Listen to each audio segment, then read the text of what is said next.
The following is a presentation of the Force Center podcast feed.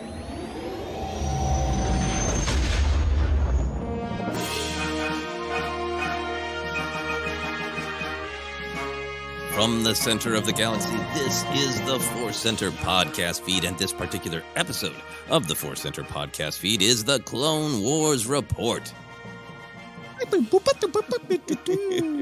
And the noise that we get for this particular arc is the lamentations of a droid, the song of a droid. What were you thinking was the emotional intent of the droid? The Song of the Droid is the documentary I now want. Yeah, I didn't realize to that moment. I don't think I've ever attempted to impersonate an astromech of any kind, R2 or They're otherwise. so emotive. I think you did a very, very good job. It sounded like that droid was maybe like ordering an oil bath, like an exclusive high-end oil bath, like we see R2 get in the Clone Wars. Hopeful that relief for their stress would be arriving soon. Yes, exactly. Well, we are happy to be here. I'm Joseph Scrimshaw. The person beeping is a droid, is Ken Nabsock, and we are excited to dive into this particular arc of the Clone Wars. As we're getting into Season 5, it seems like every arc is a huge, important one. Certainly the next one is. This one's kind of huge and important in that it is George Lucas's stated favorite arc and perhaps one of the more controversial. We will get into that, of course, but it is the D Squad, the droid arc, the episodes in this arc. Season 5, Episode 10, Secret Weapons, written by Brent Friedman and directed by Danny Keller. Season 5, Episode 11, A Sunny Day in the Void, written by Brent Friedman and directed by Kyle Dunleavy. Season 5, Episode 12, Missing in Action, written, again, by Brent Friedman and directed by Stuart Lee. Season 5, Episode 13, Point of No Return, written by Brent Friedman and directed by Bosco Eng. So just like a lot of the arcs in Season 5, one writer for all of the episodes in the arc, and then a collection of wonderful Clone Wars directors. Ken, we're getting to get into all of the ideas in this great arc. But before we go any farther, I do want to have a content warning, and I don't want to be jokey about it, but there is a part of it that's a weird shock to me. And that is, I often think of this arc as the silly droid arc, the one with all the funnies that I powered through so I could get to the big Maul episodes on my first viewing. And there is, not surprisingly, a lot of depth.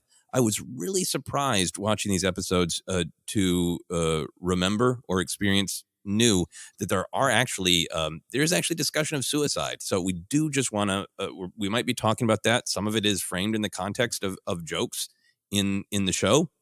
So we did want to have that content warning that we might be talking about some of those heavier issues because they are in the arc. I mean, to a surprising degree, again, when you're revisiting these episodes. I think it's fair to do that. So good call. Okay, there. So with content warning out of the way, do you have anything that you want to share before we go into the summary? Or I know you are bursting with thoughts and feelings. Do you want to share anything before the summary or after? No, I cannot wait for your summary, and then we'll give a big overall reaction, general picture. Yeah. All right. Well, then here we go with the summary. Secret codes. The Separatist army has a new unbreakable code. To decipher it, the Republic needs a Separatist encryption module. So the Republic army and the Jedi come up with a daring plan to board a dreadnought and steal the module. For this daunting task, a shocking new squad is assembled, made up of loyal Jedi droids, astromechs, R2-D2, QTKT, UNC4, and M5BZ, plus pit droid turned pilot Whack 47. Finally, the newly minted D Squad will be led by the diminutive Zilkin and allegedly accomplished battle strategist Colonel Meebar Gascon. The droids receive upgrades from the zealous Parwan scientist Dr. Gubakar, and M5BZ's memory core is hollowed out to make room for Meebar's command center in the droid's head. The D-Squad successfully boards a separatist dreadnought, while Meebar and Whack 47 bicker over who should truly be in command. The astromechs, led by R2, plunge forward and get the job actually done. The whole team comes together in a brutal anti-gravity fight with deadly separatist droids and escape with the encryption module. But wait, that's just the first episode of 4. The squad's ship is forced out of hyperspace by a massive comet storm. They crash land on the planet Abafar and explore its vast, featureless desert known as the Void. Meeber insists that the droids aren't capable of navigating this terrain because they only think with their programming. WAC 47 counters that Meeber only relies on his military training, which is a form of programming. After seeing a mirage, Meeber just bleeping snaps, giving in to deep existential dread. The astromechs head off on their own and let Meeber deal with what he's going through. Meeber and WAC 47 both strive to change their programming, looking for solutions outside of the rational.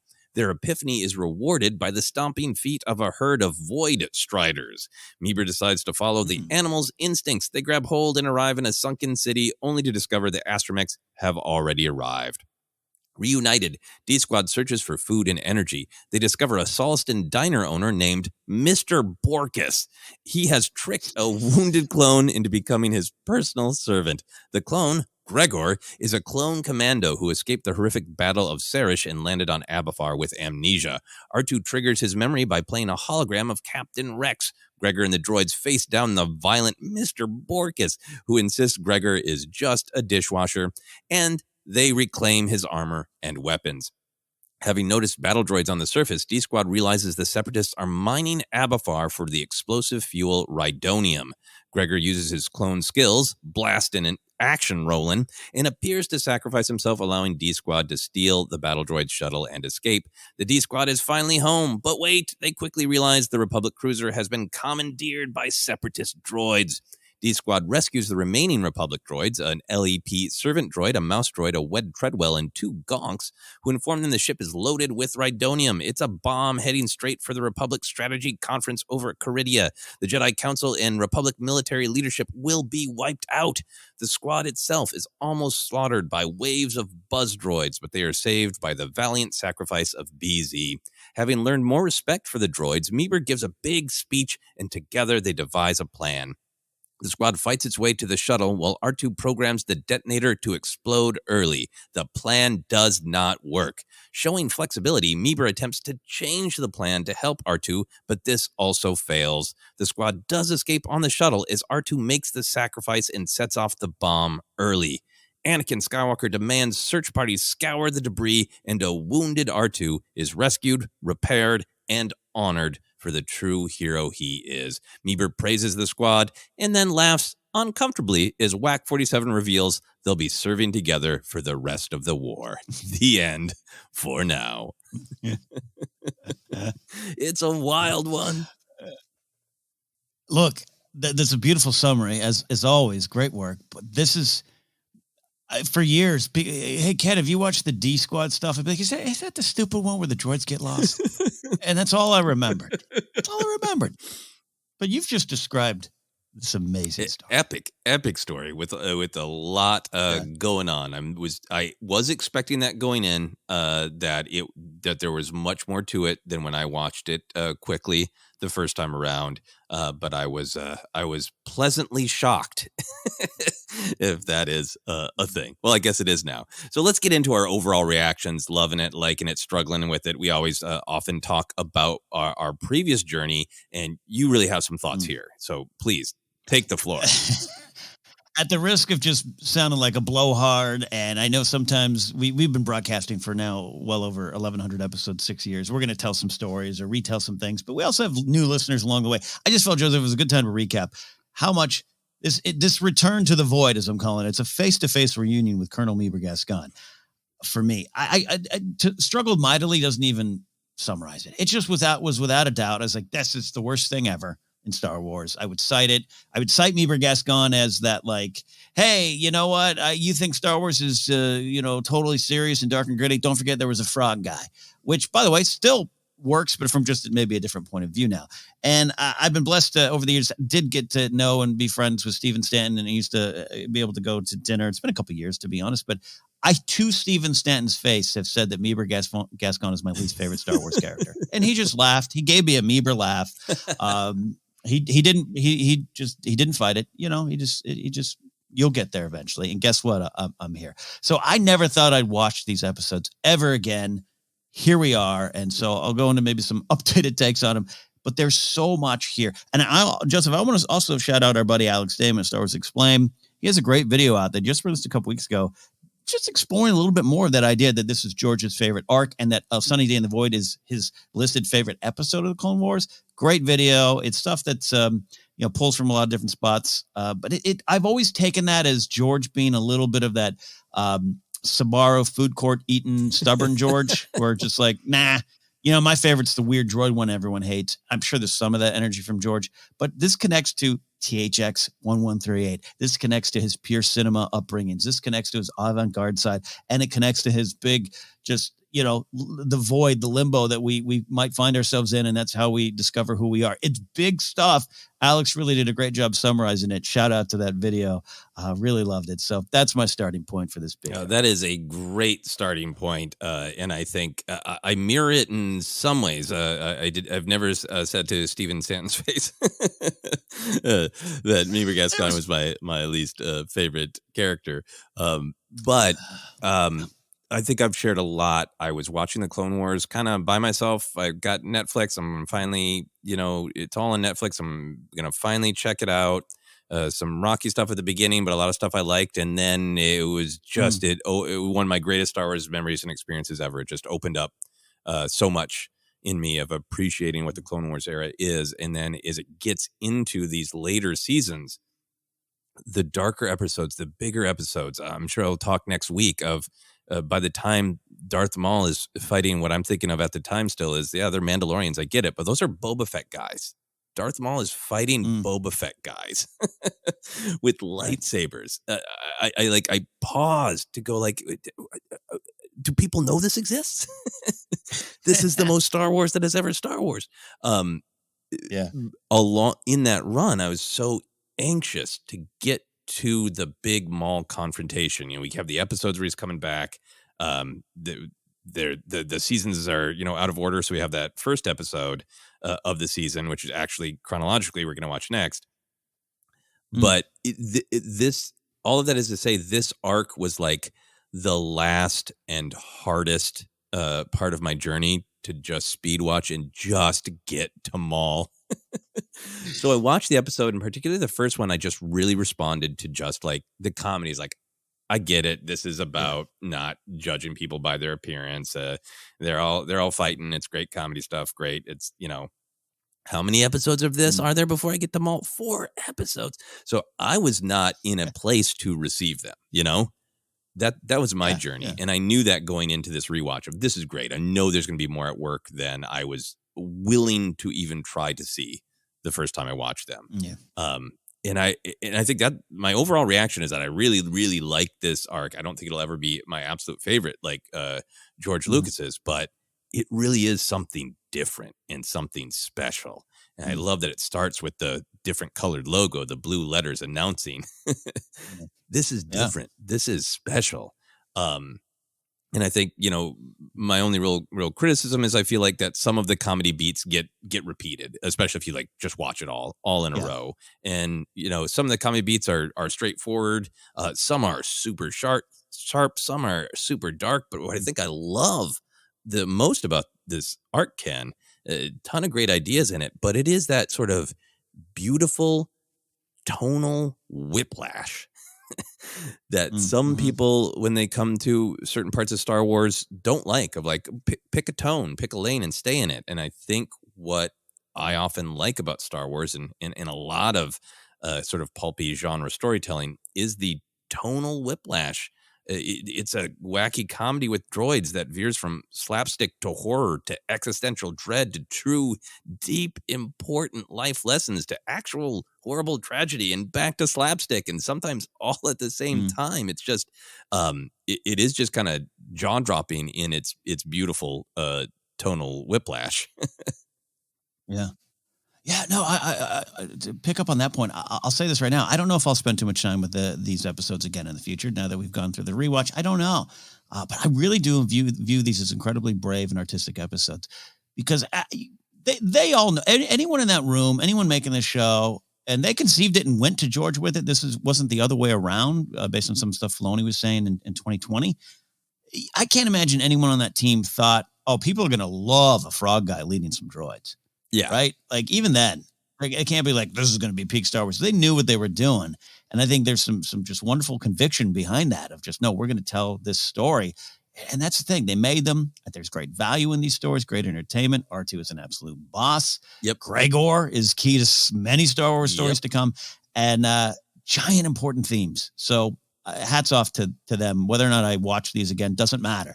What's there is there, and that's what we're here to dive into. Yeah, and I should say I did really enjoy Gregor even the first time around, that idea of like a clone with amnesia and being held back from what they're really supposed to do. So even though I was watching these fast and mostly in my memory wrote them off is the comedy arc with the droids did really like Gregor. The other thing I want to be sure to share in this overall reaction is the incredibly weird sort of will of the Force journey that I took with these episodes, Ken.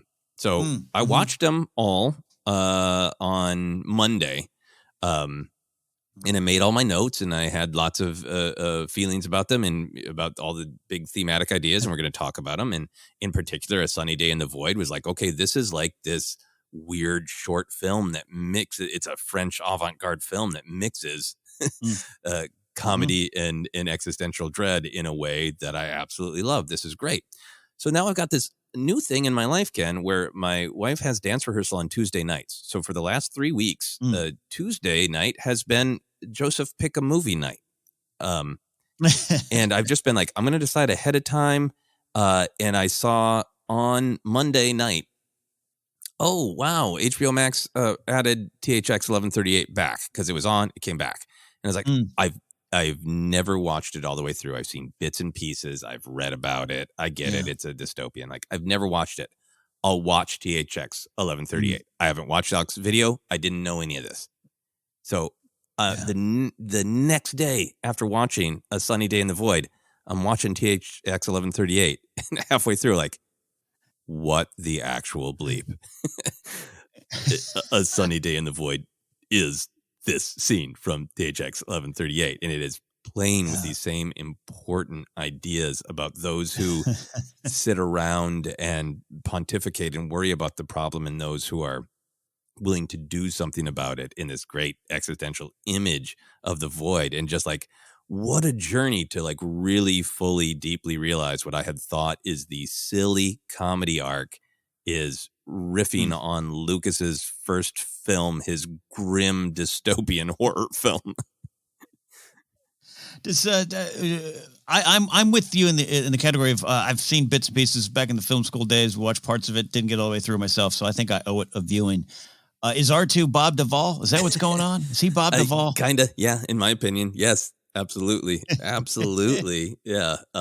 We'll get into it all with all the kind of thematic stuff. And, THX 1138 was just like, that was a really great journey because I knew a lot of things, but to see them all put together, I got to feel them, and it was fascinating to see something that is so George Lucas in the ideas, some of the visuals, but the ideas that are in that film that are absolutely, lockstep with a ton of the ideas in Star Wars are presented in such a different package, right? They're presented almost a little bit more art house. The soundtrack reminds me of David Lynch. I was still watching the final minutes when Sarah got home, and she was like, "Are you watching a Lynch film?" Like, no, George Lucas's first film. So it's also just a reminder that we try to say this a lot about Star Wars, of like the ideas in Star Wars are not, totally unique to Star Wars in any way, shape, or form. Part of what their power is the way that they're presented. So to see these exact same ideas, in THX 1138 that appear many places in Star Wars, but with an entirely different presentation. And I know that was, Lucas has talked about in interviews of like, okay, I needed to say the same things, but with hope of like, no, I don't need, I can't just show the problems and bum people out. I need to show them, here are the problems and here's might be a way out.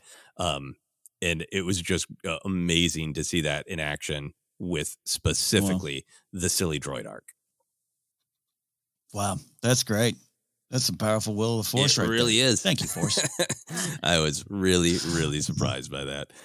Anyway, that's just our overview. That's before we even get into it. Any other big picture thoughts before we get into the details? The only thing I wanted to jump into is just like and it's okay as a Star Wars fan. There's so much stuff out there. You're not going to remember every detail, especially on the Clone Wars episodes. There's just so much going on there. But I remember one episode we were doing, we were talking, and Gregor came up, and you had said, "Oh, and Gregor, remember we first kind of really saw him in the D Squad arc." And I think on air I was like, "Oh my God, you're right." I just had, you don't factor that in, and it's great stuff, by the way. Can't wait to talk about it. But it just, that happens, and that's why there's great value in revisiting these things, especially after a few years where maybe your perspective might have changed, or things in your own life might affect the way you take in these stories. Or at the end of the day, you're like, hey, this particular arc isn't for me. That's fine. That's all fair. But it was just a lesson in that of like, oh, that's right, Gregor, you thought it was nothing. It's pretty big. Real big, and we'll discuss Gregor in the canon section, definitely. Dear listeners, please know, we know Gregor makes it out and goes on to even more adventures. But for now, let's get into some of the details. We always like to talk about the morals of the episode. 4 episodes, 4 morals. Here they are. Humility is the only defense against humiliation. I just humiliated myself. Perfect. Humility is the only defense against humiliation. When all seems hopeless, a true hero gives hope. A soldier's most powerful weapon is courage. You must trust in others or success is impossible. Did any of those grab you? Put on your old baseball coaching hat and lead us through this. There's a lot of Coach Ken and Boss Ken lessons to be found in these episodes here. Good and bad examples. At the end of the day, I'm starting to think which one jumped out the most. It is humility is the only defense against humiliation. Maybe a take on pride comes before the fall, whatever you want to look at it, because it's just kind of so true. Shame, embarrassment, all those kind of things are natural and to be experienced and to be processed. I get that. But this one really just, all the times I've been humiliated, it's because I probably had a little bit too much bluster going into the situation. Yeah. That's just my take on it. Yeah, no, I totally agree with you. I like all of them. I think all of them match their episodes very well, and a lot of them are some great Star Wars wisdom that we can find in many places of Star Wars. So humility is the only defense against humiliation jumped out to me. I think partially because of the amount of time I've spent thinking about comedy, and that is how that one speaks to me. The idea of something that can be perceived as a weakness, like if you take yourself very, very seriously, the more rigid you make yourself, the easier you are to break. And I think one of the points of comedy is to sort of obviously a successful performance of comedy can kind of lead to power, but that power is coming from a place of humility of like, I want to be laughed at, right? I want to say, here is something dumb that I have done, and it's something that could be weaponized against me. You like telling a story on stage, particularly about like a really dumb thing that you did, right? The time that I don't need examples. Everybody knows what I'm talking about. But if you turn something that could be a weakness into like, I did something dumb and I have such fear that people will find out because I can't be perceived as weak. I can't be humiliated. And instead you turn that into a strength and a power by sharing that, right? Like it's a kind of humility, at least a power, but that's where my mind goes on that one. I like that. I agree with that too. Yeah. Interesting. Yeah. And the other ones I think are real good stuff, but some of them, it's like, I get it. But, we connect with these things on a very personal level sometimes. So that first one, really good. Big, strong one there. So let's go into the big ideas, the big themes. Ken, what do you feel is at stake in this big D-Squad arc? Yeah, I think it's fair to start in kind of this overall view, trying to take into account these all 4 of these episodes. I went with this thing of identity, right? Your place and your purpose and all of this. Who are you? Who? And just how the planet Abafar's void just really removes everything from the picture except for yourself and says, all right, discover who you are, right? It's kind of this big thing going over all of this, I thought. And then it just kind of, cascades down into different things. Obviously, programming versus training, the value of instinct, which is something I really love and I really value. But I think some of that instinct comes from either your programming or training kind of fueling those feelings you have, even when maybe you don't know what to do with those feelings. This big one here, more of a theme, but maybe more of a lesson. Again, going to the humility thing, bluster versus confidence in those two categories. And I'm looking at you, Meeber. So that's some of the big stuff that I was focusing on. Yeah, no, absolutely. I think we are aligned. I think might have maybe kind of broken it up in similar ways as well. But I want to start with the thing that you started with, which I think is like the biggest overall thing.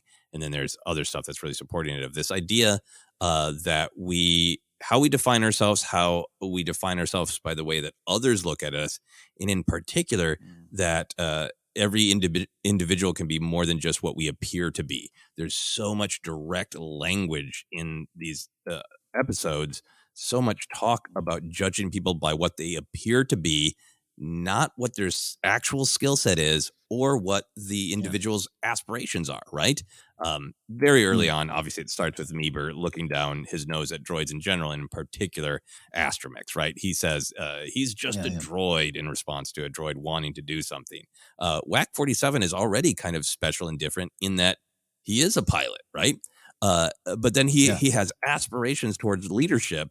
And he is told, WAC 47 is told, that he is just a pilot. You are just the role that I currently see you in. WAC 47 gets cranky and says, just a pilot. We'll see about that. And then it extends to like Meeber, right? This is everybody. It's not just sort of like Meeber is the foolish, blustering clown saying this about other people. It's happening to him too, right? That he identifies himself as this great military analyst by trade.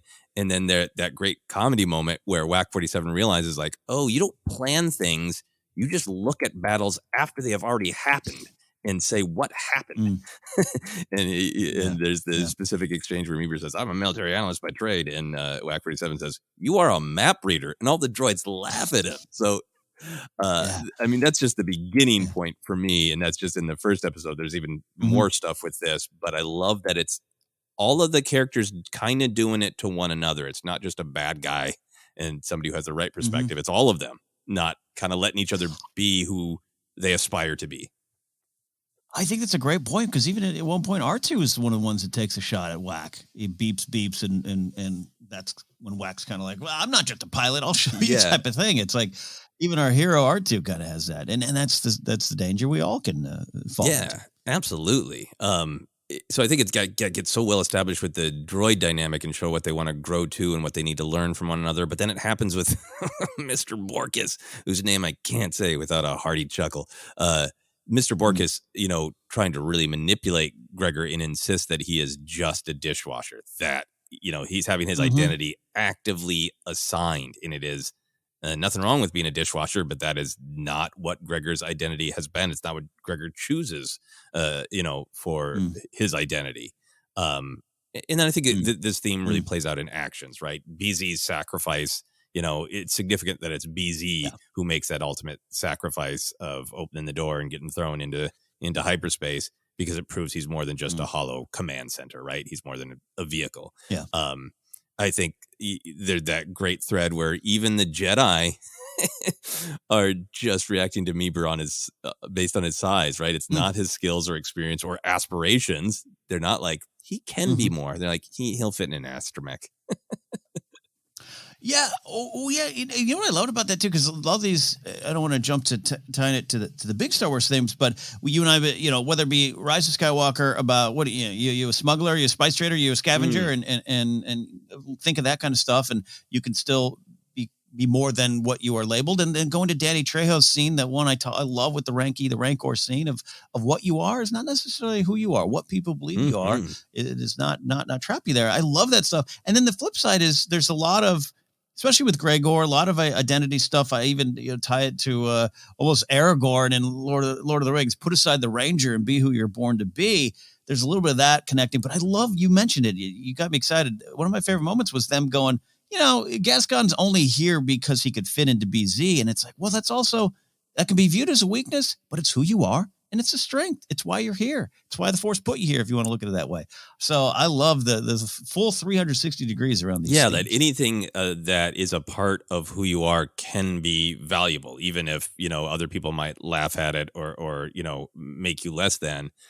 Because I think so much about this is aspirations of like, we'll talk more about R2, but R2's doing well because he has experience and he has a perspective, and the other droids, or the other characters, WAC 47 and Gascon, have room to become that, right? They don't have those experiences yet, but they're trying to get them. They're aspiring to it.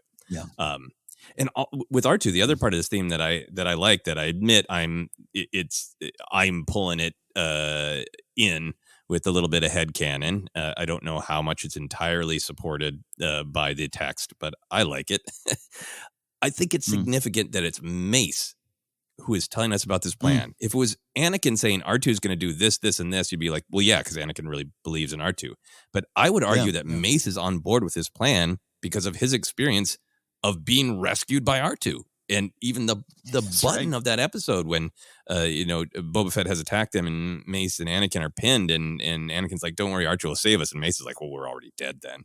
And then there's that beat at the end where R2 rescues him and Mace is more complimentary to R2-D2 than he ever is to Anakin Skywalker, the chosen one, right? Mace Windu has the line, this, and the other thing, but I have faith in your abilities. And I think a lot of that is him seeing these droids, but R2 in specific is being not just a droid, not just something. He respects R2 for R2's actual experiences and abilities that Mace profited from. Yeah, absolutely. And flows down to this idea of how sometimes we as people or droids, when we receive trust, how that breeds confidence. Yeah. I really love that. Maybe some mistakes would be made without that confidence that you feel, which also ties into what I was talking about, the bluster versus confidence. When we meet Meeber Gascon, not only is he like, Colonel, he's also like, we're going to finish this and get back in time for my promotion ceremony. He wants that because, and you should want that. Now, I'm not just talking about career advancement, but you want that confidence. But sometimes it does take that trust, and I think it is important. This is a very important mission. Yeah. That opening news scroll and the way this starts, I kind of even forgot that of like, we need this chip or else the Separatist got a big attack coming that's going to really affect things. Cool. You 4 droids and you, Meeber, go for it. That's a lot of trust. And that, I think, is a valuable thing we call. Yeah, absolutely. I'd love to dive more into this. You're saying bluster versus experience? Confidence. Bluster versus confidence. Yeah. I had kind of thought of this theme, and I think they align as this big idea that action is necessary. I think this is where it's really about a sunny day in the void, but it does feature throughout the arc and really ties to THX 1138. But I think it all starts from Meeber's character is the classic blowhard, right? And in specific, this blowhard who knows the answers when it's all theoretical. I think that's the significance of he's a map reader, literally, and he has no practical experience. I think as a comedy archetype, he's really inspired by Hardy of Laurel and Hardy. Laurel's kind of the classic clown, almost a little bit more id-like, who just kind of wants things that he's right in front of him is a little bit more innocent. But Hardy is the one who represents structure and aspirations to be better and fancy. And, he's always the one who says, don't worry, Laurel, I have a plan. And then he's just as much of a mess as Laurel, if not more. That's very Meeber in this whole arc of I'm going to yell at everybody about what the problem is, but I don't have a solution. And half the time I created it myself. He's even got the great Oliver Hardy, paraphrase. One of Oliver Hardy's great lines is, well, there's another fine mess you've got us into. And the comedy of it is often it's Hardy who got them into it. So to have Meeber just directly quote that, well, this is a fine mess you mechs got us into. It's just this great portrait of bluster, right? And that's the challenge they set up with of like, can you actually become the thing that you claim to be, or are you just always going to be bluster? Yeah, no, it's a thing that we all can struggle with, and that humility thing comes in. But again, when we meet Gascon, he constantly, and all the way through maybe to the end of the arc, even at times, he constantly feels the need to remind people he is a colonel, he is this, he is those kind of things, and he is all those things. But there's an inherent shame he has for being a map reader, which might not be even his fault. Sometimes it's what other people are putting on you, and that kind of undercuts him, and therefore doesn't allow him to accept who he is and the strengths that come with being a tiny map reader. And that's why you're here. That's a strength. You're seeing it as a weakness because of shame. And it all flows into the bluster. One of my things in life, Coach Ken comes in, and it's always general advice. It's always, you can break it down in more specific examples, but I'm one of those act like you've been there before people. Score a touchdown, hand a ball to the ref because you want to get there again. You want to give the idea that you're going to get there again. Doesn't mean don't celebrate, don't have joy, don't celebrate your victories. That's just something that's always worked for me. And I'm just looking at Gascon, and it's just like there's someone who's never been there, and he knows it. But instead of owning it or being able to own it, or maybe given the receive the room, I should say, to be just accepting where you are. He just, it all comes out in that. The Hardy stuff is great. Just Stephen doing this kind of sort of Patton vibe. It works so well. There, I said it, Joseph. Something with Meeber Gascon works tremendously well. Who that character is makes it important. I'm Bluster, and I'm going to learn, and he grows. And part of this Sunny Day in the Void lesson is this adaptation, change, growth, something powerful to us here, Star Wars fans, and something close to our hearts in Force Center, just the ability to take who you are, and now you must move that forward. You must adapt. That's literally what's going on, and I think that's where Gascon finds his true confidence. Yeah, absolutely. And I feel like there's a lot of great stuff to talk about with the kind of explicit things he says about, programming versus intuition and organic and all that. But I want to go back to the experience idea that you have. I think you're so right to frame it as bluster versus experience. And you don't have any experience. You can either ask for it or you can bluster. But I think the counterpoint to Meeber through the arc, but particularly in A Sunny Day in the Void, is R2, right?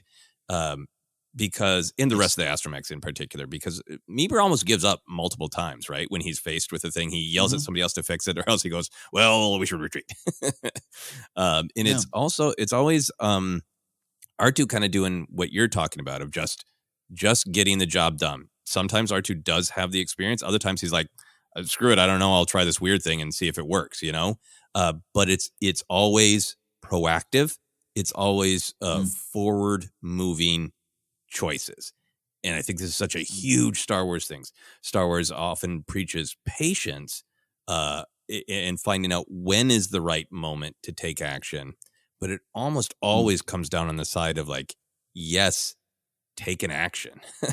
and that's what's so at stake. I think the void in A Sunny Day in the Void and the void, like the space that is a prison in THX 1138, they're a trap of stasis. They are a metaphor for not doing anything, kind of just being a blowhard about what could be done to solve the problem, but not taking the risk to do anything yourself. I love the way it comes out in The Sunny Day in Void, where Meeber argues to wait at the ship. Then they come across that crash ship. R2 beeps something, and we get the translation. This is what happens when you wait at the ship. Which just hit me like a ton of bricks of like, I might need to write that one down. That might be, one of my new favorite bits of Star Wars wisdom from R2-D2 of that ominous, this is what happens when you wait at the ship. It slowly erodes. Please jump in. Please jump in because I really... No, this is a life lesson for me, something that I've alerted. It is a negative that I can sometimes face of, that old statement, fortune favors the brave, right? Yeah. That's great on a T-shirt and a bumper sticker. I've always tried to live up to that, whatever that means. But I am a let's stay in the ship kind of guy, kind of person. And again, sometimes that might, if there's acid rain out, maybe that would have been the wise decision for them. But I love what you're saying, because it's very clear. It's highlighted when you meet what I believe was supposed to be Baby Jackson dead in that ship. Yes, we'll definitely talk about the Jackson canon. Sorry, Kevin Scott. Man, it did hit me. And again, going to this particular episode, Sunny Day in the Void. What is it in THX 1138? Is it it's like limbo or white limbo or something they call it? That white room? It's a white room. And I mean, obviously the void has the kind of endless white expanse in this episode, and then the kind of the dull orange. But other than that, it's very similar. And it's a prison that the main character has been put in for non-conforming, Mhm. and it's very explicit in I should say A Sunny Day in the Void is very explicit in its connection to THX 1138. There are older men in particular, and a lot of them are bloviating about what should Mhm. be done Mhm. about the situation, and our main character just kind of with spacey determined eyes is just Yeah. like bleep it and gets up and starts walking. Yes, yeah, and that kind of resonated. And even hearing you describing it, it resonates even more of just something in my own life. You know, and you want to be careful. Yes, you want to take measured steps forward if that's the way you need to do it at first. But R2, by the way, keeping in connection with the character that R2 is, right? Where does he do with 3PO to New Hope? I'm heading that Yep. way. You can stay here. I'm heading that way because this is what I need to do. So it all tracks in that way And too. R2 But gets captured, right? It's not that he's always right. It's that yes, the high possibility often of staying in a place, especially when you know that you have to do something to address the problem, is just rotting, right? It's the threat of stasis. And it's yeah. not that moving is going to be the perfect solution, but it's going to start you on your road to where you need to be, right? R2 gets captured. Yeah, It's not yeah. perfect, Yeah. you know? Yeah, and this is an episode of adaptation, of growth, of Meeber in his lowest moments, which we talk about. It does come to that, like I must change my programming. Like this is how I can do that, and I love that. I love what you're saying about the R2 stuff, and it's very clear. Don't move, you die in a lot of different kind of ways. And you know, this is the section where we get like just straight up. maybe I should end it all. You know, perspective from Niebuhr of like, you know, this huge picture of stasis of like, I can't even face trying to move forward in any way, which, you know, it's this great thing where this idea of stasis is like, it's a literal problem in this void where you really can't see anything. You really have to take a guess about what the right forward movement is. But it's also just this deep existential dread of suddenly what's the point of anything if you're not sure what is the right direction. Why ever move? Why do we even exist? Like it trips very quickly from desert navigation into like the deepest, most fundamental questions of being aware that you exist.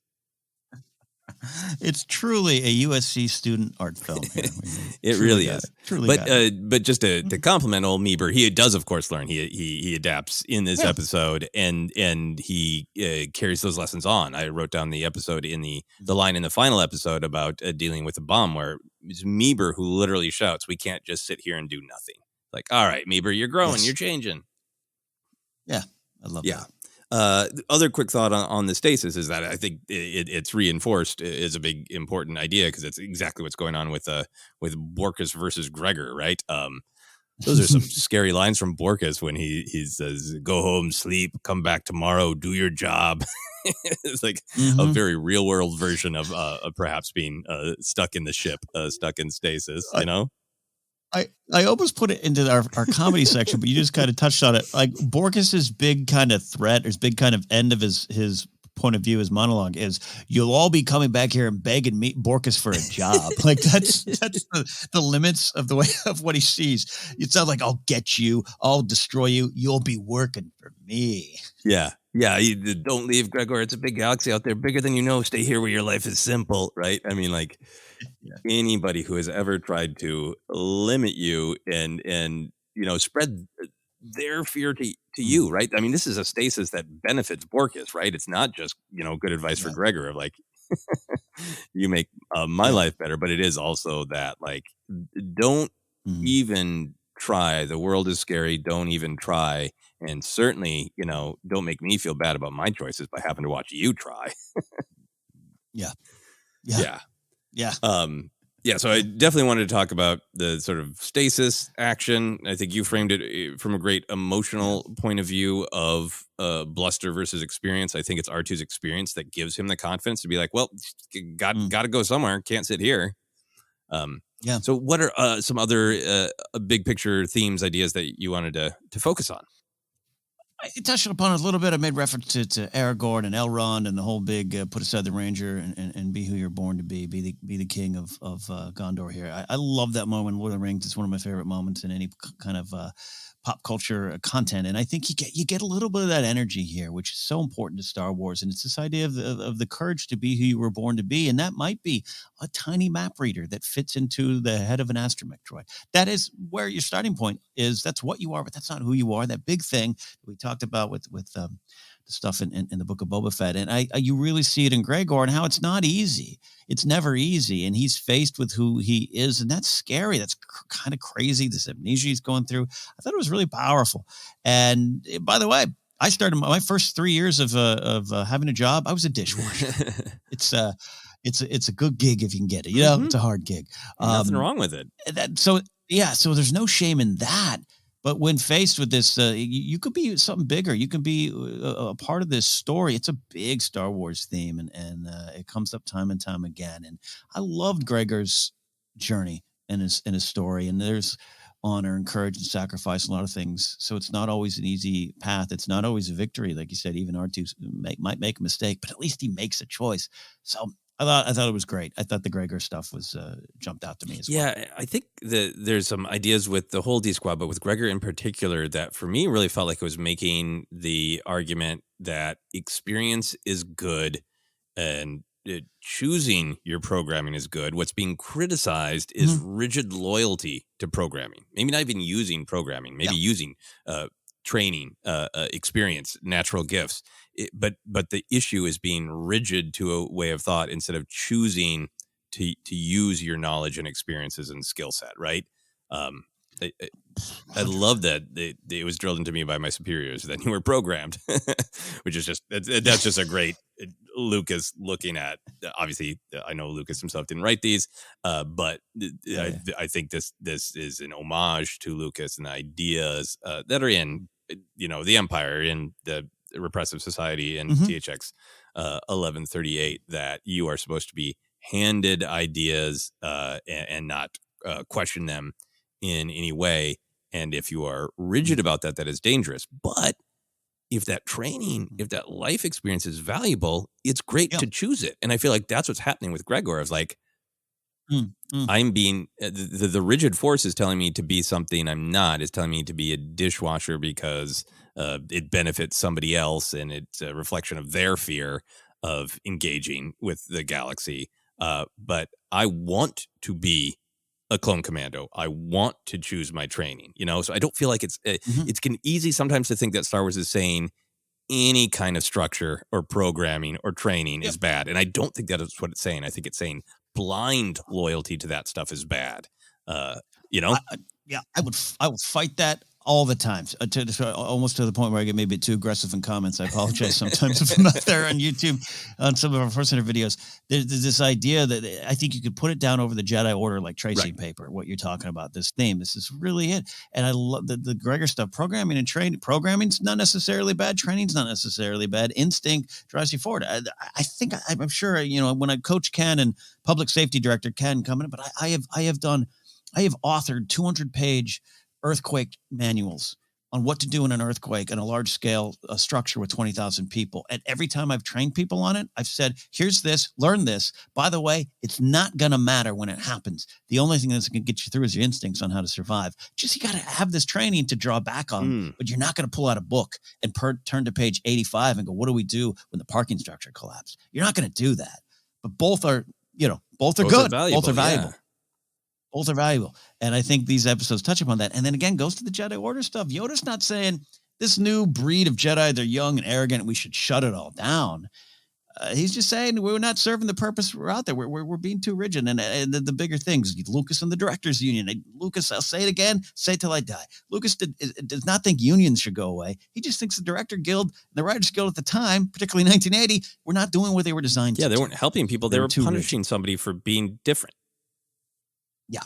So here it is, this theme, and it's all wrapped up in this bearded clone and a frog guy and droids. Yeah, and again, to give props to Meeber, we see him grow, right? He literally says the line, not only does he have the epiphany and use the Void Riders in his own gut and try to see things from a different perspective in Sunny Day in the Void, but by the end of the arc, when they're trying to stop the bomb and R2 is needing help, he's the one who shouts, well, we're changing the plan, so we we do get to see Meeber learn these lessons and grow.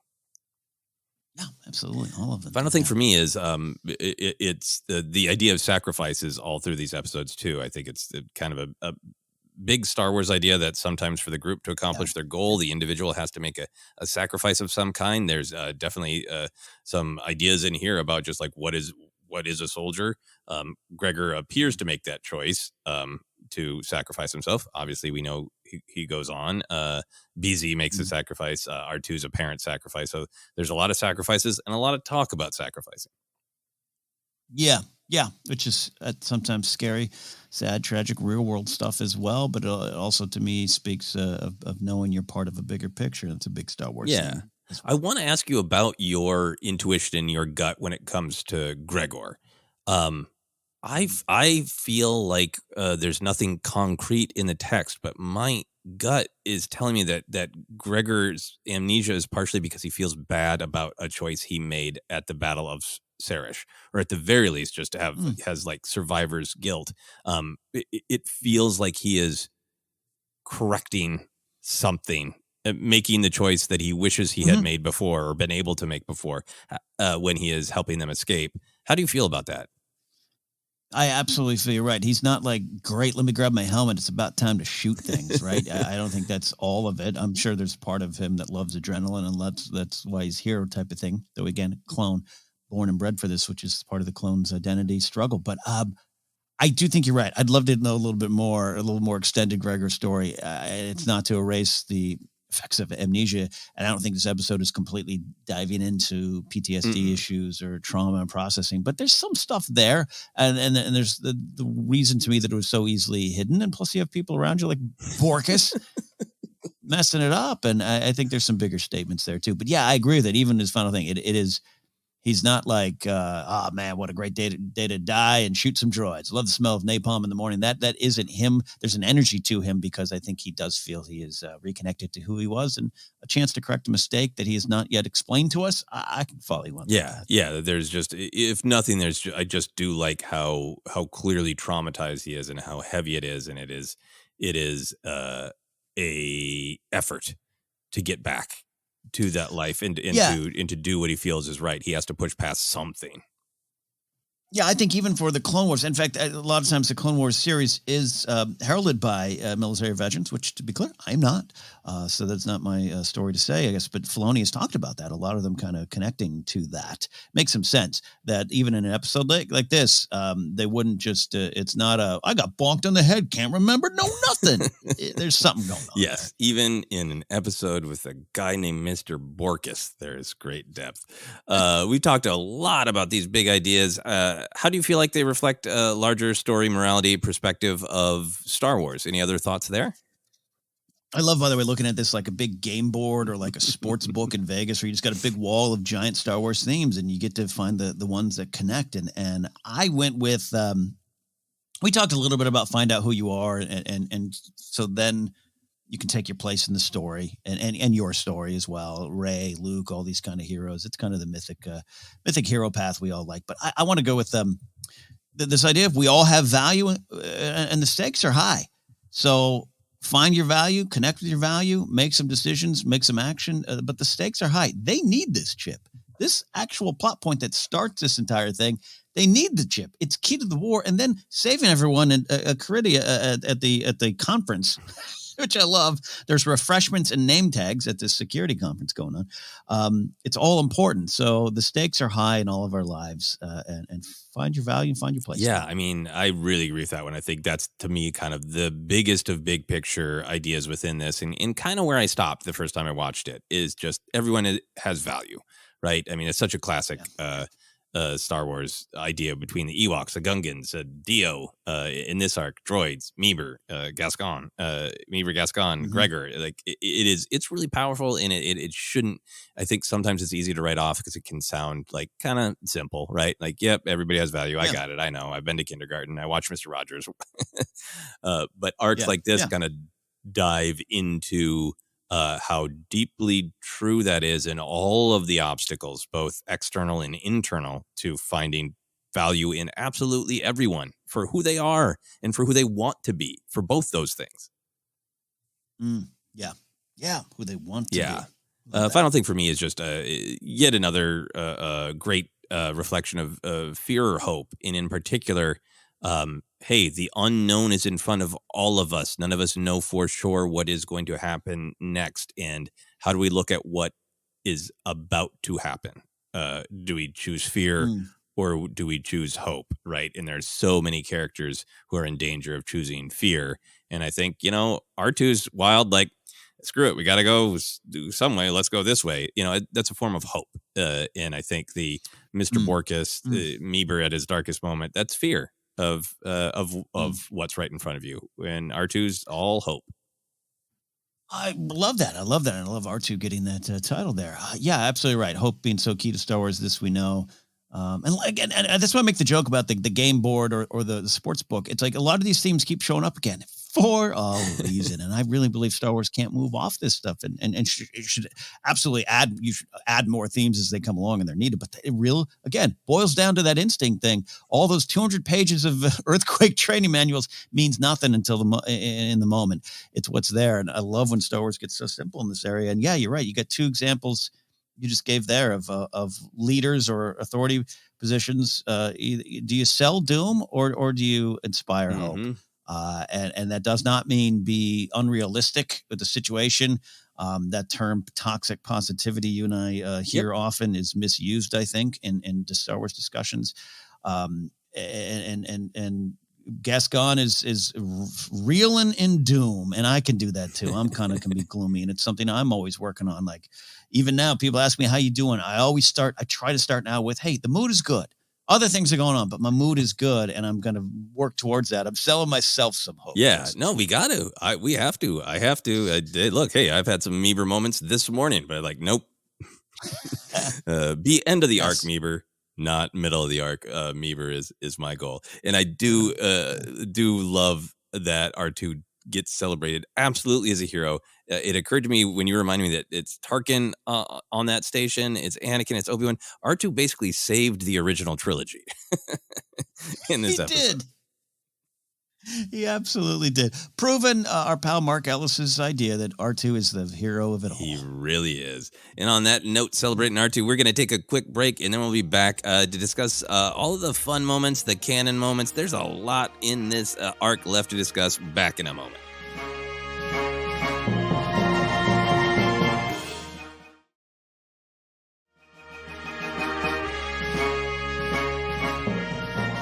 And we are back to continue our discussion of the D Squad arc, George Lucas's stated favorite arc in the Clone Wars animated series. Let's talk action, Ken. There is actually a decent amount of action in these 4 episodes that's got some horror, some droids, some comedy, but definitely action. So where did you go for favorite action moments? Try to go, I guess, in some sort of order here. Here's a tiny one. I'll start on the dark side. I don't want to sell doom, Joseph. I want to find hope. But that punch that Whack took from Ot 0 or Ot O, I guess is the droid commander, the strategy droid. He took a punch that was one of the more brutal punches in Star Wars.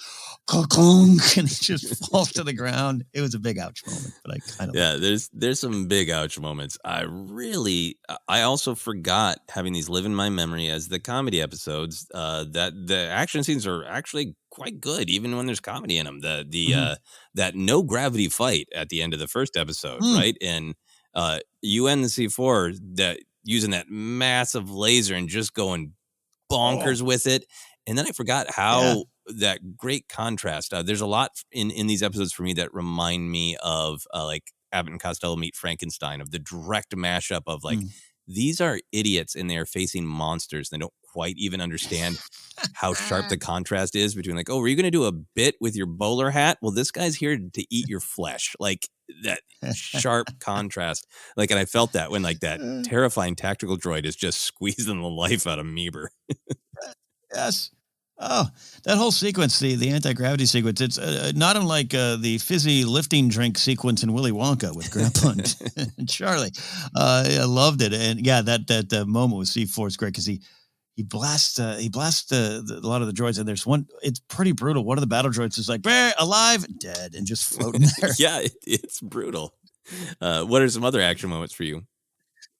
Going to the second episode of this arc, the what I'm calling the droid repair drama, the tension of the astromechs going out onto the ship there to try to repair it, really brought back some of my trauma with episode 1 when we first meet R2, where a lot of those astromechs are just shot out into space on top of the Naboo cruiser. We're losing droids fast. We're losing droid. Thank you. We are. I love that sequence. A lot of built-in tension because that was one of the moments. Then you got KT goes into space and everyone's holding on for dear life, having not watched these episodes in about a decade. Couldn't remember some of those details. And so I kind of remembered one of the droids or two doesn't get out of this arc. Yeah, I kind of had that in the back of my brain. So I was watching this as if it was brand new. I thought maybe I was like, you can't do Cutie Katie can't go. There's no way that's good. So I had a lot of tension coursing through my veins during that. Yeah, scene. no, I love that. In particular, I loved the looks of the comets. Right, it looked very Star Wars, but it's very different. Just that kind of that trailing ice and all at that dramatic angle. It looked directly out of Flash Gordon. It almost looked like a poster for a Flash Gordon adventure with death comes with ice.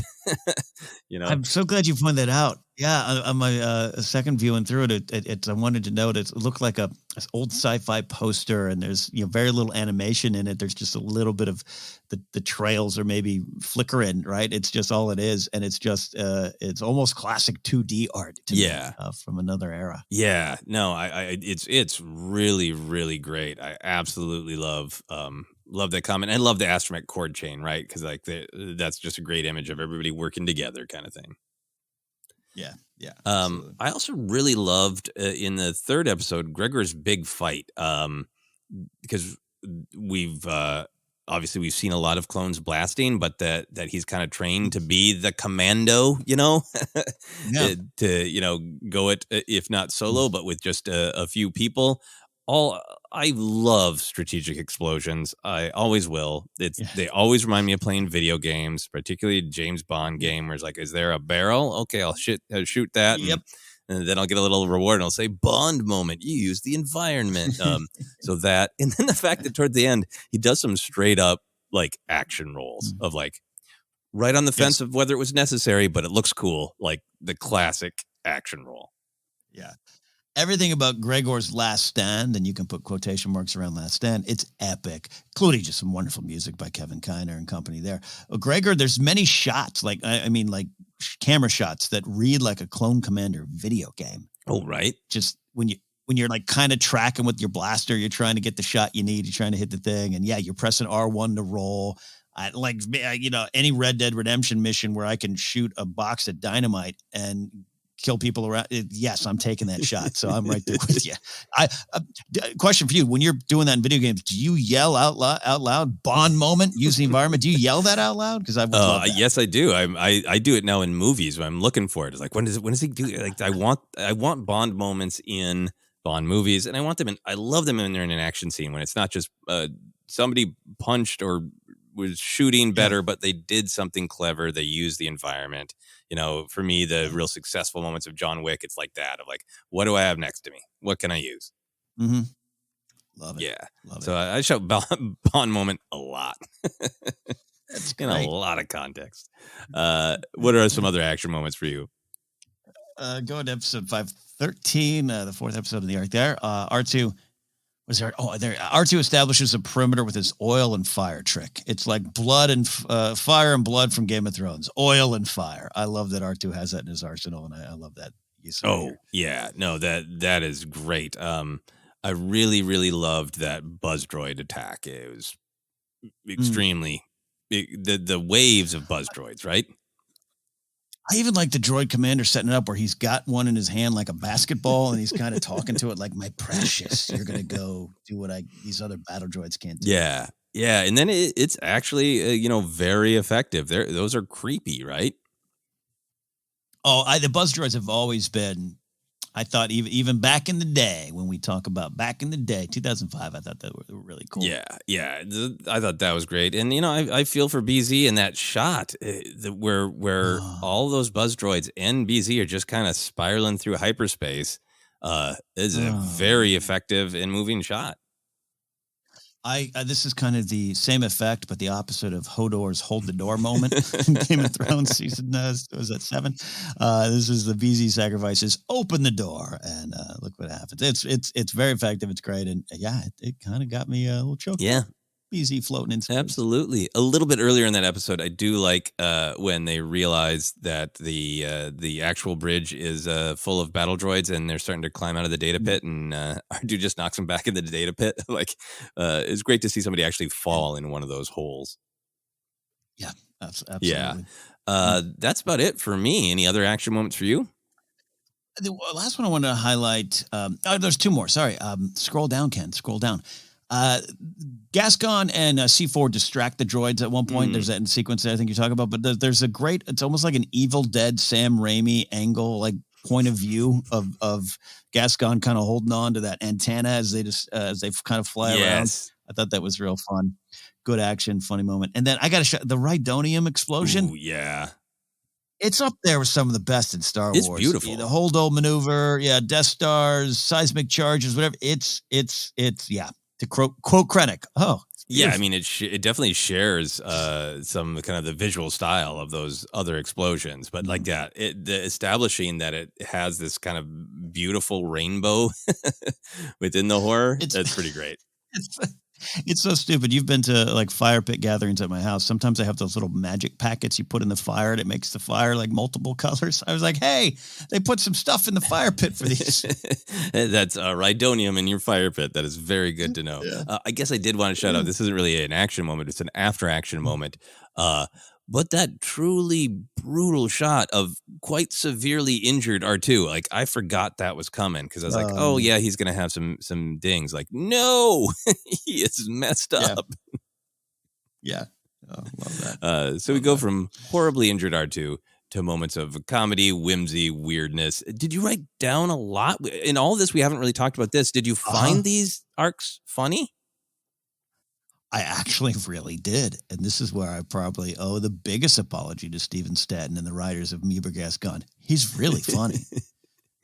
And he's drawn from a lot of influences, like you said, Hardy, Patton, whatever you want to throw in there. They're all there. I wrote a lot of moments. I think it's great stuff now that I'm slowing down and taking it in. Yeah, for me, there was just a ton of moments that really landed. And I think for me, the ones that landed, there's a lot of just like great bluster and a lot of great classic comedy, and some of those moments really did make me laugh. But in general, the moments that make me laugh are the ones where the kind of comedy is contrasted with something a little bit more serious. Like the first thing I wrote down that actually did make me laugh out loud is, Whack 47 shows up to the meeting late and has a bunch of comedy, and that big comedy voice, Whack 47 goes, "Did I miss anything?" It's just that shot of Mace going, "Fall in line, soldier." Well, he's around that same time when Mace is talking about someone might not come back. Wax like, are you looking at me? I thought it's great. Like, I don't know, almost like he's a student in class acting up, but he doesn't. Yeah, it's just that contrast between do and Mace being like, "I'm dead serious. I'm talking about death." Yeah, so that started it off for me. Where did you go from there? Well, Gascon, I guess I could just start reading Gascon quotes, but I love it. It just when he says to Whack one point, "It's me, you moron." Love kind of just the way he speaks.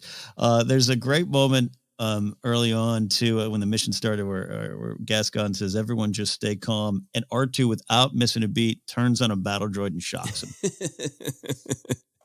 R2 does just plunge forward no matter what. He don't care. Yeah. I really liked the weird mad scientist trope scene of them all getting their enhancements from the kind of Parwan mad scientist, Dr. Gubachar. But there's that one moment that I think I might have probably in older days been like, yeah, that's a little much. But now I really liked it. Is he's talking like that mad scientist. And that one moment where he looks directly at the camera, and he's like, the magnetic force is extremely powerful. Like he's almost just like having some weird fantasy about that powerful magnet. Well, when he tells BZ, "I'm going to do it myself." Like, what's going on with you, man? Just a total, like, there's some Peter Lorre in the voice, a total just original, Dr. Frankenstein from the Frankenstein movies. If it's alive. Yeah. So I really like that. I didn't write down who does the setup line, but there's a moment of Whack 47 terror where somebody asks, "Is it separatist controlled?" And Whack 47 says, "Who cares?" Ben Diskin is the one who does Whack, Yeah. right? I think, yeah, he's great. I love that. There's one moment earlier for me where the battle droid, they open up the door and it's the astromechs just there. The one battle droid says, "No sign of life, just these droids." It's kind of like a "I know you are, but what am I" type of reverse moment. Yes, absolutely. That's a great one. Oh, there is earlier in that first episode too. There is the moment where where a couple of the droids are being sort of interrogated or cornered by the battle droids, and then there's that really flat vaudevillian type scene of the astromechs rolling along in the background. Yes, that's right. That's right. Love that. I love R2 putting his arms up. Oh yeah, that's a great one too. Meeber really started to be on fire for me in the second episode, so I had to rein myself in.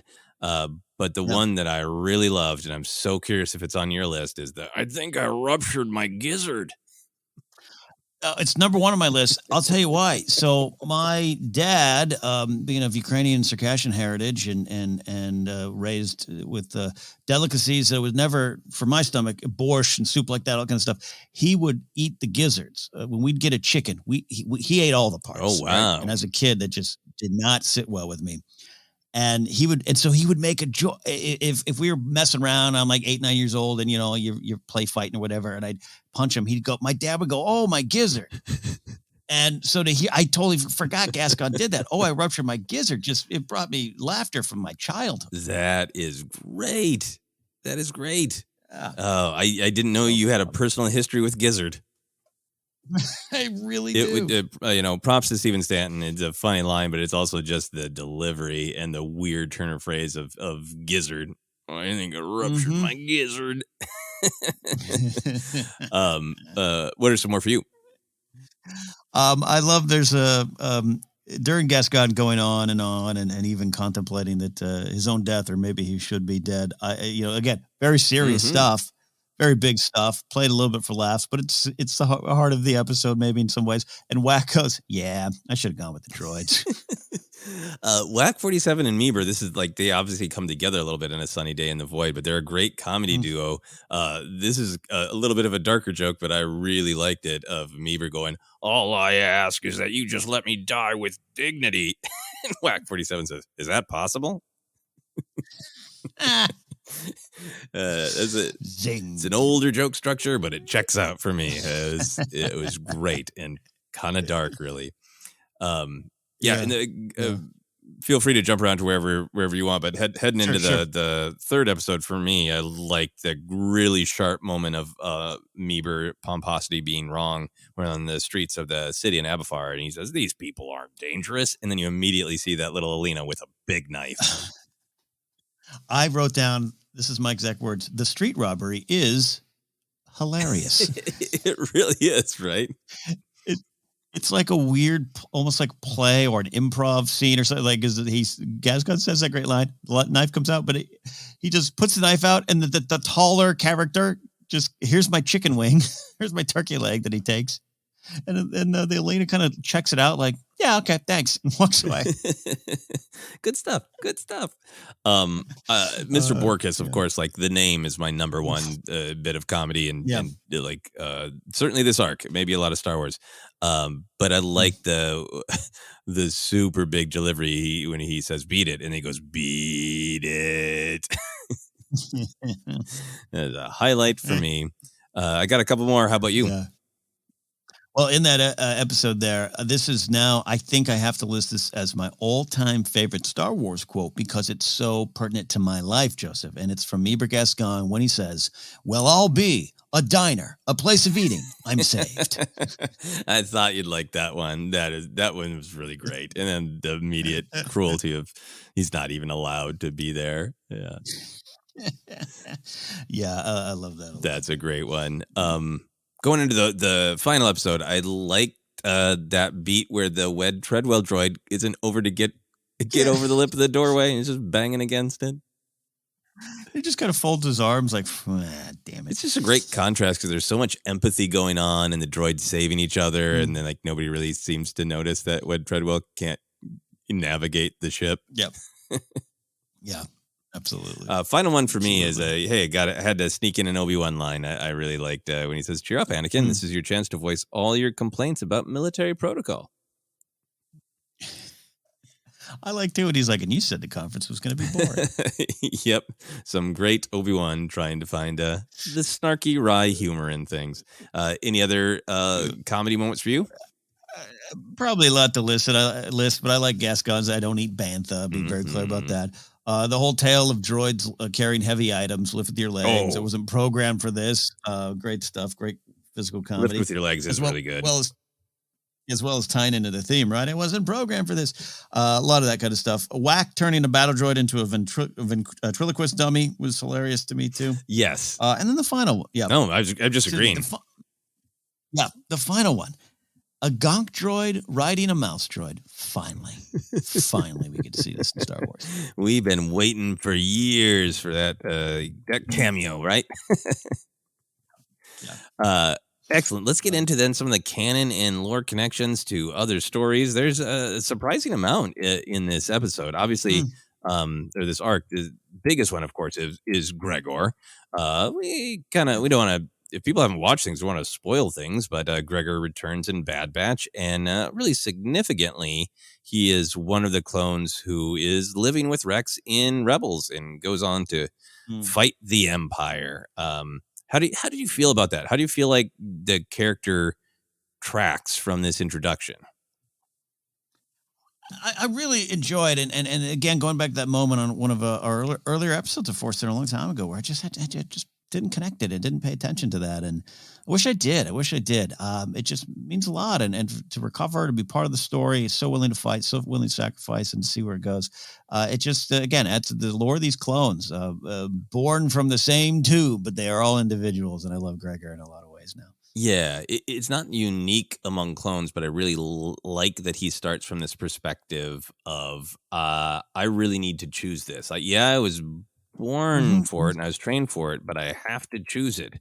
Almost the way this discussion with Grogu has been, like, and in other Jedi places, like, you have to choose the Force. You have to choose to be a Jedi.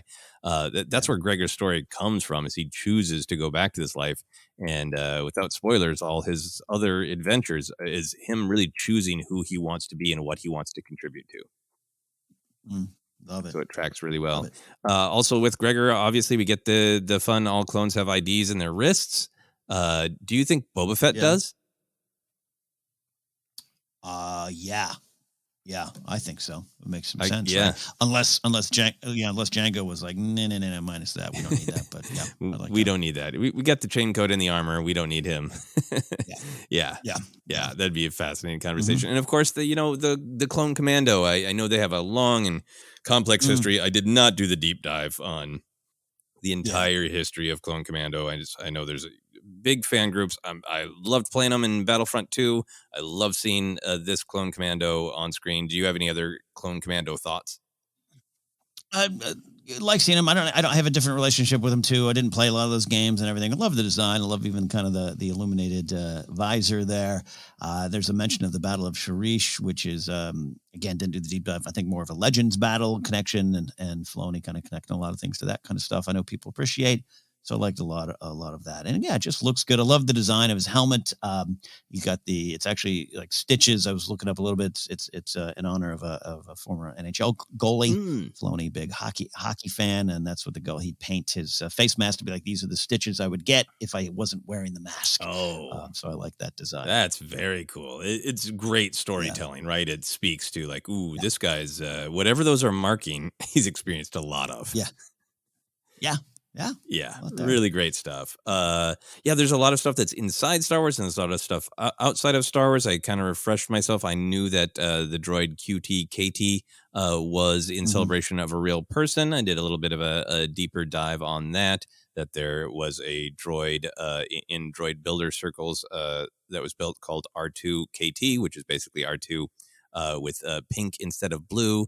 that was there to celebrate the daughter of the founder of the 501st Legion, Katie, who had brain cancer, and that they wanted to include R2KT, but they wanted to make sure there wasn't confusion, so they shifted the droid to QTKT, but still intended it as an homage to that real person. Yeah, love that. And that droid, the actual droid they built, would go around hospitals, to children's hospitals. So great legacy in that pink astromech, no matter what version. Yeah, absolutely. And then I just wanted to refresh myself because we were talking about the great job that Ben Diskin does as WAC 47, and reminded that Ben's got a lot of fun roles, including Morley the Snake, and in Clone Wars and Bad Batch AZ3. That's right. Among many others, but highlighting those. So getting back into some of the in Galaxy canon, I was fascinated, Ken, that comets seem to maybe kind of enter hyperspace, and it turned red. Was this a Nihil attack? Yes, it was. This is an emergence, great emergence. Yeah. But it does connect to the High Republic, right? Of like, obviously, in the story of the High Republic, it's a purposeful attack, not a natural one. But hyperspace goes weird colors when it's affected. You got to be careful. You could program yourself right into the center of a planet there. Right? Han gave us all the warnings early. Exactly. The straightforward line of R2 is designed for navigation. That all makes sense. Sure, it's not the only place, but it really stood out to me since his counterpart C-3PO constantly likes to introduce himself and tell people what he is designed for. But R2 is designed for navigation. How did you feel about hearing that? It's always a good reminder of the humble beginnings of this astromech droid that knows what he's doing. Yeah, I love that. For me, it kind of fit the themes of like, that's one of the things I can do. Look at all the other things I can do. Not stopping there. And how did you feel about R2 using holograms for emotional communication, much like he does with Luke in The Last Jedi? Look, this is what he does. He drops some oil and lights it on fire. He's a little sassy. He runs off on instinct, and he knows how to manipulate a little bit. R2's very multifaceted. Yeah, it just leaves me wondering if R2 is real, like what hologram does he have to manipulate me? Then, of course, we go to that crashed, rotted ship on Abafar in the void, and the skeleton that is indeed a skeleton of Jackson. This is back in the days when Jackson was kind of one of those joke conversations that you would have with people who either did a deep dive on the old Marvel comics or people who are old enough to have read them. You and I have talked about this, Ken, and I think we've had the exact same conversations with people of like, some of that stuff in the comics is wild. Hey, you remember the bunny? Yeah, Jackson, right? So especially when this was made, I think it was. Now we've gone through this Jackson renaissance. Kevin Scott really bringing the character into canon, into fold, sharing his love. But this is that era. This is around the same time that one of the official Comic-Con exclusive action figures was a carbon frozen Jar Jar, and there's this strain of sort of official Star Wars kind of poking aggressive fun at characters or moments that weren't liked, And I like that in a way. I would defend Jar Jar. I'll even maybe thanks to Kevin Scott. I guess thanks. I have a newfound appreciation for Jackson even. But I kind of like this era too. I wish not that we could go back to it, but I'm okay with it. Right?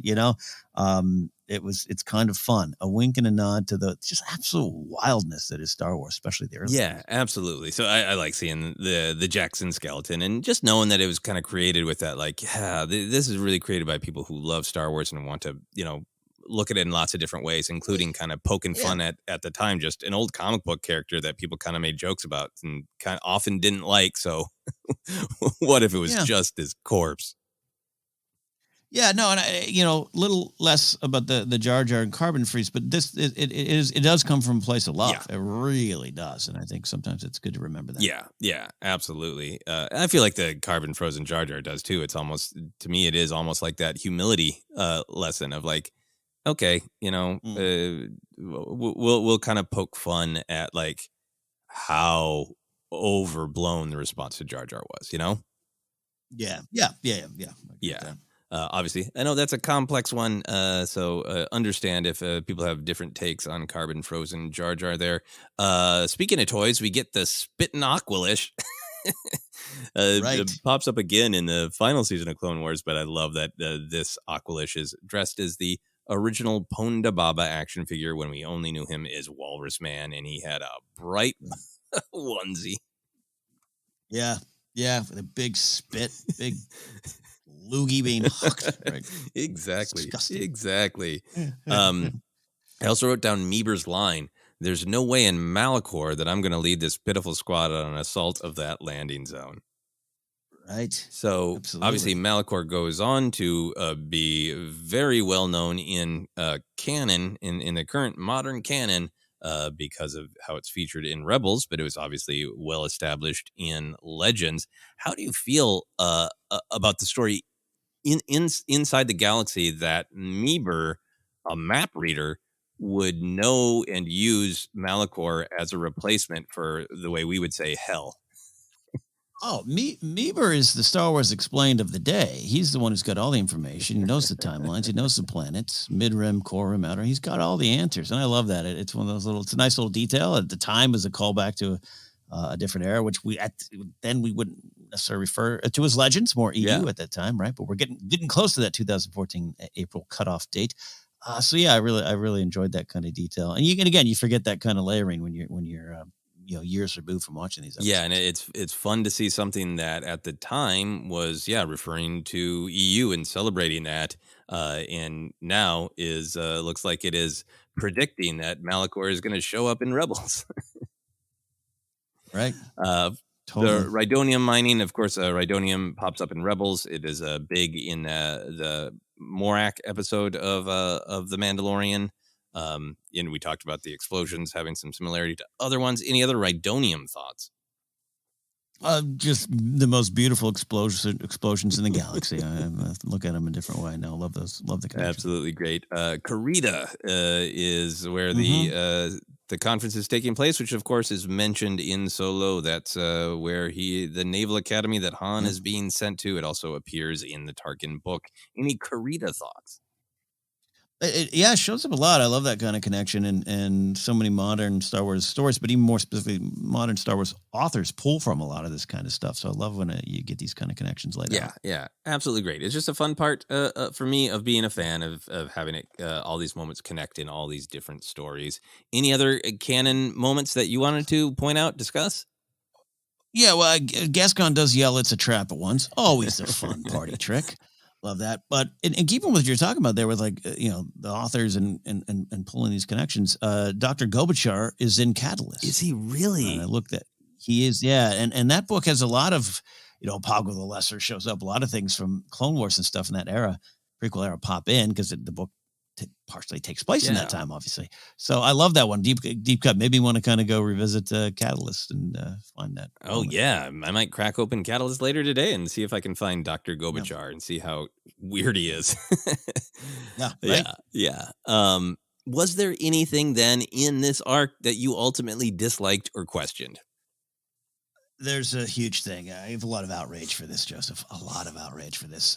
As a man with a beard, why did Gregor have to shave his beard to reconnect with his old self? I just don't agree with this. I know military protocol. I know clean shaven. I get it, but I liked that. I wanted him to keep. I forgot that he shaved the beard. I'm used to from the days when we did Databank Brawl, scrolling past an image of unshaven Gregor in the databank. I forgot that he shaved so quickly, and I felt it was a tragedy. That is a beautiful beard. Absolute tragedy. Yeah. Anyway, great beard.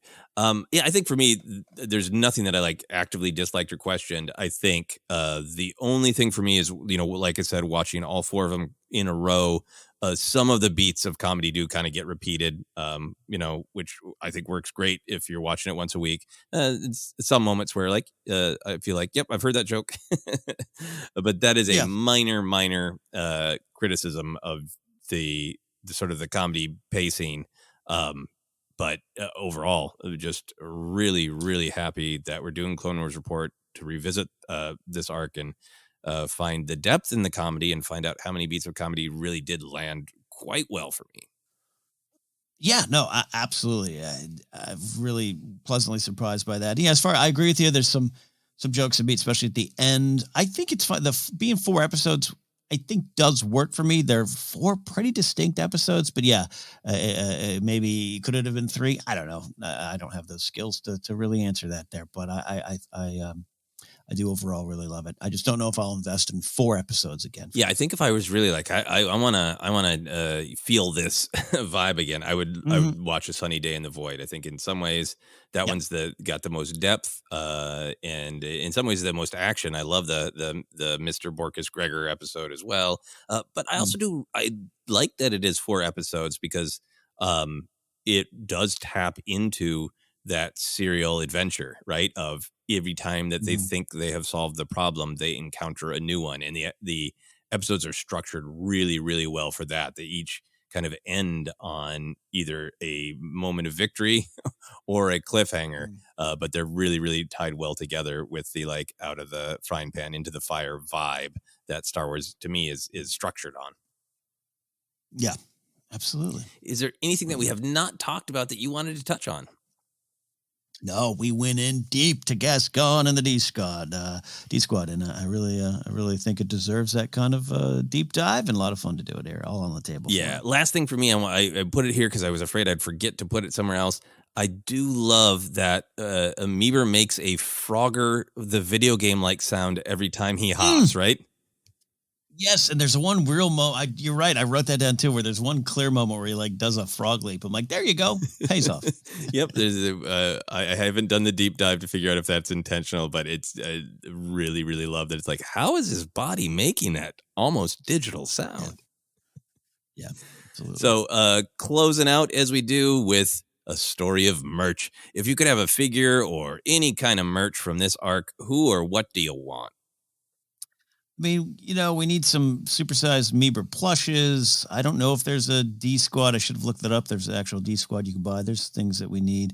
I would like, though, a 6-inch series Gregor with beard to, because of my love of beards. I would like that. Oh, I would love, yeah. It'd be great if there was a 6-inch or a vintage Gregor where you could take the beard on and off. I love that. I'd also toss out if we could have it'd be like a little game, like a battery operated kind of base game where you'd have a mouse droid and then you put a gonk droid on it and you see how far you can get across the floor and who goes farther wins. I love that.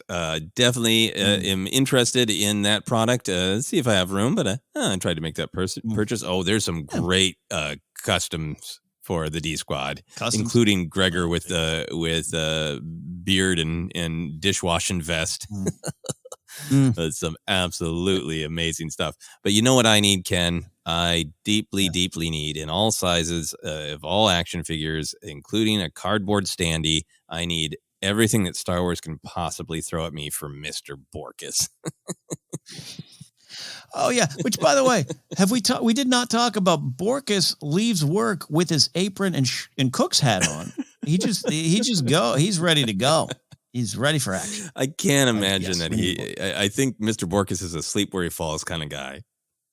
Yeah, and I think he lives alone. I got that sense. Yeah. I think I don't know if canned beer exists in Star Wars, but he pops a can of beer when he gets home, and he complains about it too.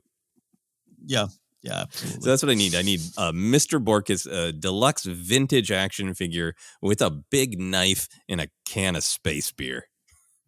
Yes, absolutely. Excellent. Big look at the D Squad arc, rediscovering it and everything that's going on there. Next up, we have a huge arc to me, Ken.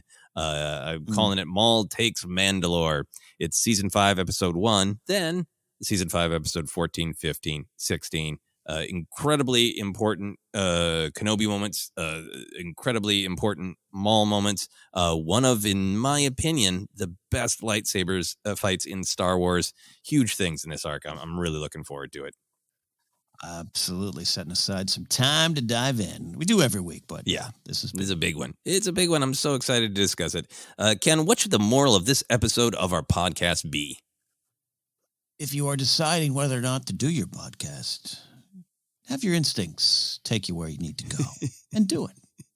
That is a very good one. Don't just stay on the ship not doing a podcast. Get out there. Do the podcast. Yeah. Where can people find us? Hey, everybody. We are the Force Center Podcast feed. We can be found on Twitter at Force Center Pod. We're on Instagram and YouTube as well. We'll be doing a live Q&A Force Center on YouTube show again very soon. We'll keep you updated on when that's coming. We're on Facebook at Force Center Podcast. You can get an audiobook on us by going to audibletrial.com/Force Center. You can get merch at tpublic.com/user/Force Center. Podcasts available in a lot of different spots: Acast, Apple Podcasts, Google Podcasts. Just search and find us on your favorite platform. And you can support us directly at patreon.com/that's me, /Force Center. Patreon.com/Force Center. I've been doing that a lot lately. Maybe, hey, everyone check out my own Patreon page. Hey, to get to that and a lot of things I do, go to KenNapzok.com, or you can follow me on Twitter and Instagram at Ken Napzok. I think probably on Twitter, I will publicly apologize to Steven Stanton for saying that stuff to his face about Meeper Gascon. Joseph, where can they find him? He does an amazing job as Meeper Gascon. I mean, this revisit of the arc obviously was rewarding to enjoy the arc even more. But man, it's a phenomenal voice acting performance. So just a little context of that conversation. Sorry, cutting you off there on your promotion. We were having this dinner. We used to go to, there's an Italian restaurant in Brentwood that he and his manager team, they go, and they're great folks. We'd hang out and haven't had the chance to do it, lockdown, all that kind of stuff in a while. But he was showing someone had made, I think it was even his brother who had made like custom models of all the voices Stephen had done at the time, some of the bigger ones, Tarkin and whatnot. And then he brings up Meeber and he's like, oh, and he even does Meeber Gascon. And I'm just like, cause almost like I'm a punk kid. I'm like, oh, I gotta tell you, Steven, I just hate Meeber Gascon, man. I'm like, what? I was an a-hole, and he's just like, okay, oh yeah, well, I love Meeber, I love him, and he does a little bit of Meeber voice, and so there you go. I'm gonna have to apologize, but yeah, there's custom Meeber stuff. Oh, that's great. That's great. It's totally understandable. To want to be honest with a friend over dinner is not that big of a jerk move. I just felt it, especially now. But anyways, that's my story. Again, where's your story? Where can they find you and all your you can find me Twitter, Instagram, TikTok is at Joseph Scrimshaw, and you can check out lots of other things by visiting my website, josephscrimshaw.com, including a Patreon for my podcast, Obsessed, links to TV shows I've written, plays that I've done, all sorts of stuff on my website, josephscrimshaw.com. So check that out. But for now, for myself, for Gregor's beard, this has been the Clone Wars Report.